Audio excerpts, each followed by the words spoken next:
Internet, une opportunité ou une arnaque? Est-ce que pour toi, Internet représente une opportunité ou une grosse sottise? Salut à vous et bienvenue sur cette vidéo, c'est Kumso. Pour ceux qui me découvrent la première fois, je voudrais tout simplement vous inviter à vous abonner sur la chaîne, ça se passe ici, parce que à travers cette chaîne, je partage des informations sur des opportunités, des nouvelles tendances, surtout adaptées à ce 21e siècle. Alors, abonne-toi de sorte à recevoir les prochaines vidéos en premier. Ok? Maintenant, nous revenons sur notre sujet d'aujourd'hui. Est-ce que Internet représente pour toi une arnaque ou une opportunité? Aujourd'hui, vous savez bien, le monde évolue à une vitesse vertigineuse au point où les personnes viennent sur Internet dans le but de gagner leur vie et malheureusement, beaucoup tapent poteau. C'est-à-dire qu'ils prennent la mauvaise direction et ça tourne très mal pour eux. Ils perdent énormément d'argent par manque d'informations et d'orientation. Et donc, est-ce que pour cela, on peut s'arrêter là pour dire que Internet représente qu'une arnaque?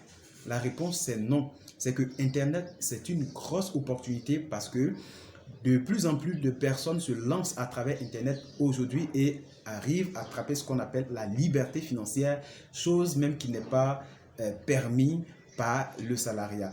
Du coup, il ne faut pas voir tout l'aspect de Internet comme de la sottise. Il y a bien évidemment de la NAC sur Internet, mais aussi de grosses opportunités.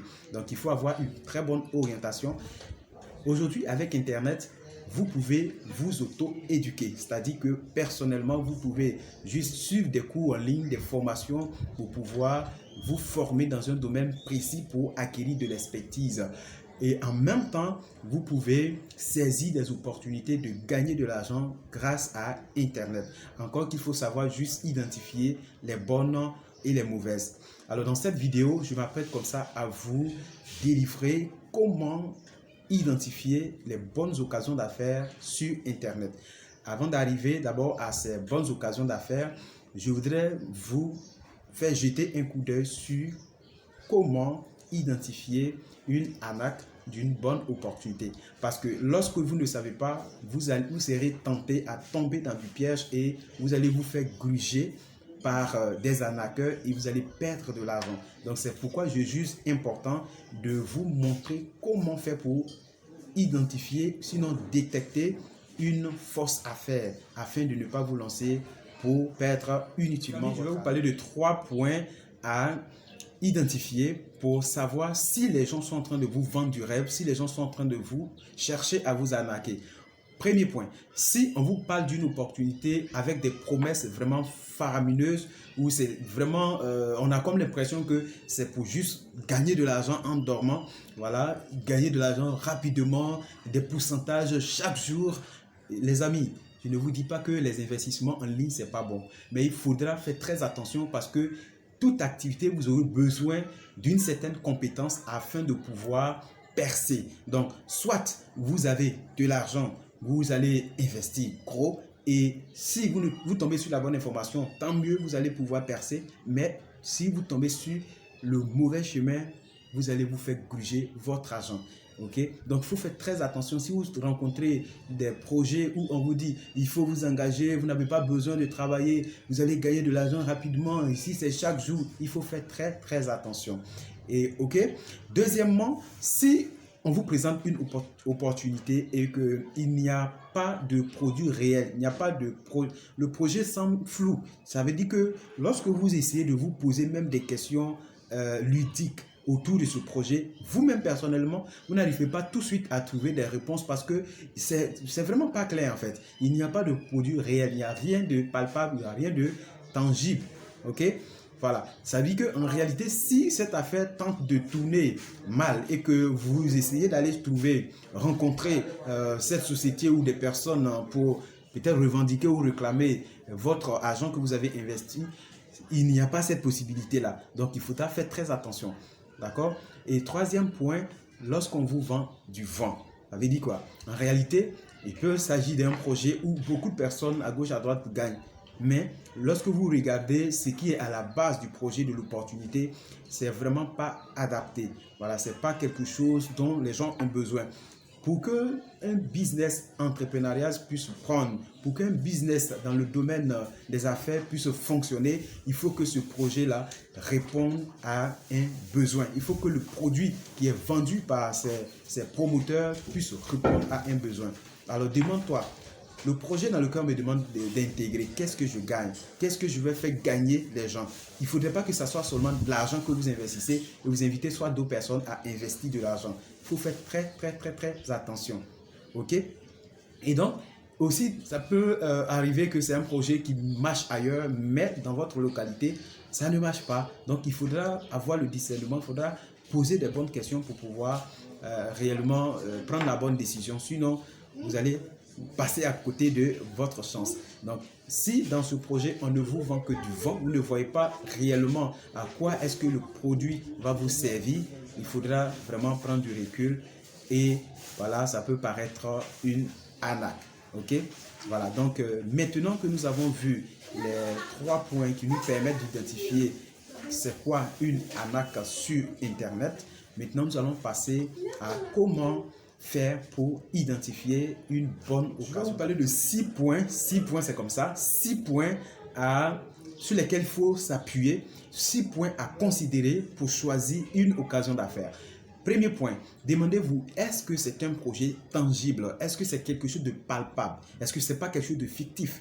Il faut faire très attention. C'est vrai que nous sommes dans le 21e siècle et qu'il y a des activités de ligne, voilà, je voulais dire des activités telles que les crypto-monnaies qui sont beaucoup plus basées en ligne, mais il faudra faire très attention parce que beaucoup se servent de cette manière de fonctionner avec le virtuel pour arnaquer énormément de personnes parce que vous n'avez pas de compétences et votre petit sou, on vient vous soutirer. Donc le premier point, vérifiez si le projet dans lequel vous voulez mettre de l'argent est un projet tangible. Est-ce que c'est quelque chose de palpable et concret? Deuxième point, d'accord, il faut vous demander, est-ce qu'on peut mettre la main sur cette société au cas où il y a un problème? Est-ce qu'il y a un siège physique? Est-ce qu'il y a une représentation réelle dans le monde réel, qui n'est pas seulement sur Internet, ou lorsqu'il y a un souci, on peut peut-être s'adresser, soit une administration locale par exemple. OK? Le troisième point, c'est l'ancienneté de la société. Est-ce que le projet qu'on vous présente, c'est pas aujourd'hui que c'est né, ou c'est pas, comment on appelle ça, une société comme ça qui a apparu de façon spontanée? Est-ce que les histoires, bien sûr, qu'on prend pour accompagner les sociétés ne sont pas des scènes écrites et racontées? Est-ce que ce sont des faits réels, tout simplement? Et ça, c'est le troisième point. Quatrièmement, il faut tout simplement faire vous-même en tant que prétendant ou prospère vos propres recherches. OK? Il faut faire vos propres recherches sur une opportunité que vous venez de découvrir. Ne sautez pas en même temps et réfléchissez très bien. Et là, ça vous permettra de pouvoir mieux vous lancer. Et quand vous serez lancé, je vous assure que vous allez percer tout simplement dans ce business. OK? Voilà. Est-ce que cela profite au monde? Et ça, c'est le cinquième point. Demandez-vous, est-ce que le projet qu'ils sont sur le point de me présenter, cette affaire que je suis en train de voir sur Internet, est-ce que cette affaire profite déjà aux gens? Ça a déjà profité à des personnes.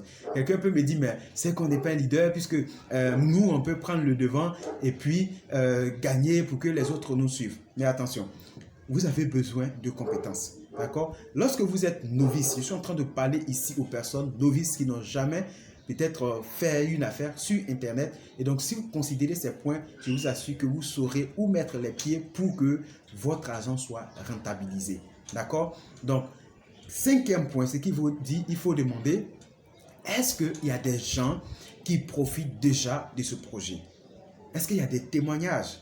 Est-ce qu'il y a des gens qui gagnent l'argent dans ce projet? Est-ce que, d'accord, il y a des personnes, s'il y a des récompenses matérielles, est-ce qu'il y a des gens qui ont une fois eu ou expérimenter ces récompenses? OK? Est-ce que si c'est des produits, par exemple, une société où on vend des produits, est-ce que les produits-là profitent aux gens? Est-ce que les produits aident d'autres personnes qui ne sont pas même du business, même du projet? Et généralement, dans les sociétés de marketing de réseau, c'est ça qui fait la base d'un vrai marketing des réseaux légal. Ça veut dire qu'il y a une société, il y a des produits, et les produits doivent profiter à qui? Aux partenaires qui font la promotion de ces produits ou de la société. Et aussi, le produit profite à des gens dehors qui ne sont même pas membres, partenaires de la société. Est-ce que vous comprenez? Donc ça, c'est un aspect qui est extrêmement important. Est-ce que les produits sont réels? Ça, c'est une autre question que tu peux te poser. Donc, tout ça fait partie du 5e point. Est-ce que les produits sont réels? Ce ne sont pas des produits fictifs parce que généralement, les gens profitent de ça pour arnaquer des gens qui connaissent un peu le marketing des réseaux. Parce que quand on voit la définition du marketing des réseaux, c'est en fait des sociétés qui font la promotion de biens et services ou de produits et services. Du coup, on peut utiliser le mot service pour créer des arguments farfelus qui n'ont pas de fondement et abuser de votre connaissance. Puisque vous savez que la définition du marketing des réseaux, c'est faire la promotion d'un produit ou d'un service. Et donc, si le service ici n'est pas là, voilà des arguments qui ont été inventés en tant que service que la société fait. Donc, il faudra faire très attention. C'est pour ça que moi, avec mon expérience, je ne conseille même pas à quelqu'un aujourd'hui de s'engager dans une société qui ne fait seulement que du service. Parce qu'ils sont très, très rares à être légaux. OK? Donc, ce que vous devez voir, est-ce que le produit, il y a un produit réel, un produit tangible, un produit qu'on peut toucher, qui aide les personnes. OK? Et le 6e point, c'est comme ça. 6e point, OK? Le 6e point, est-ce qu'il y a un programme d'accompagnement? Pour ne pas vous faire arnaquer, c'est là aussi que vous allez pouvoir détecter les bonnes opportunités et mauvaises. Parce que les projets où on demande seulement que votre argent, on demande seulement votre argent, vous déposez l'argent et le reste, on s'en fout. Il faut faire très attention parce que les vraies opportunités, surtout en marketing relationnel, il y a un programme solide d'accompagnement. Vous démarrez le projet, vous prenez un kit, vous venez de démarrer une affaire, il y a un groupe, il y a une équipe, il y a des programmes d'accompagnement, de formation solide pour vous permettre de maîtriser ce projet. Un projet dans lequel vous investissez et que vous avez la possibilité de tout maîtriser. Imaginez-vous combien de fois vous serez à l'aise. Donc, faites très attention. Voici d'un côté, relever plutôt les occasions d'affaires qui semblent être de l'arnaque, sinon qui sont des arnaques. Et voilà comment il faut faire à travers ces 6 points-là pour identifier une bonne occasion d'affaires à travers Internet. Alors maintenant, mon ami, j'espère que cette vidéo t'aura servi. Simplement, si tu trouves qu'il y a des personnes autour de toi à qui cette vidéo va servir, je t'invite à partager. Si tu as des sujets sur lesquels tu voudrais que j'intervienne, simplement tu laisses ça en commentaire. Je prendrai le plaisir de traiter tout simplement cela. Et en tout cas, nous allons tout simplement aller au sommet ensemble. Au revoir.